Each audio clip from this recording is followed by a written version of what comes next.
বিকেলবেলা বাগানে আসলাম একটু কৃষি কাজ করতে। দেখেন মরিচ গাছের গোড়ায় কি পরিমাণ জঙ্গল হয়েছে। এই যে ডাঁটাটা আমি কাইটে নিয়েছিলাম, দেখেন মাশাল্লাহ একটা ডাঁটার গোড়া দিয়ে কয়টা ডাঁটা হয়েছে। এই হলো আমার আসল ডাঁটাটা ছিল।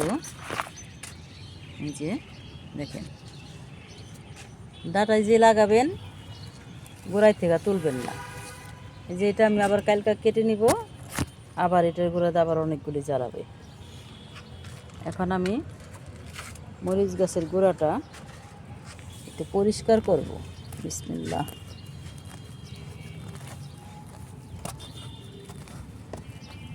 ছাদ বাগানে যে এত জঙ্গল হয় কল্পনা করা যায় না। অনেক জঙ্গল হয়েছে। আমার মরিচ গাছটার মধ্যে মরিচ চলে আসছে, তাই একটু নিড়ানি দিতেছি। একটু নিড়ানি দিয়ে যাই। বিকেলবেলা আসরের নামাজের পরে কিন্তু ঘরে তেমন কাজ থাকে না, তখন আমি চলে আসি আমার ক্ষেত খামারে। খুবই ভালো লাগে। ঘরে গেলে অসুস্থ লাগে, ঘরে গেলে আর ভালো লাগে না, মাজা ব্যথা এটা সেটা অনেক কিছু হয়। কিন্তু ছাদে আসলে গাছ দেখলে পরে খুবই ভালো লাগে।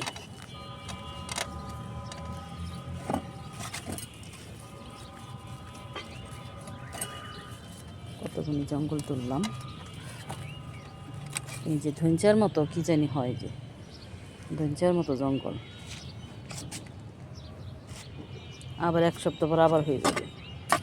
এখন আমি একটু গাছের গোড়াটা খোঁজাই দিব।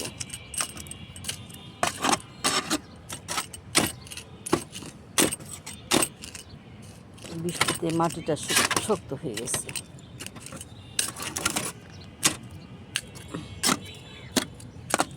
সুবহানাল্লাহ।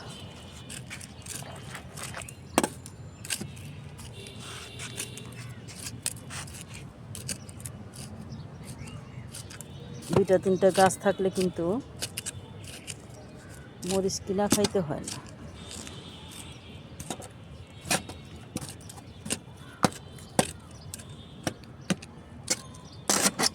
একটু নিড়ানি দিয়ে দিলাম, মাটিটা উর্বরা করে দিলাম। এখন গাছটা জ্বর মিলে শান্তি পাবে। হয়ে গেল। ভিডিওটা ভালো লাগলে শেয়ার করবেন। আসসালামু আলাইকুম।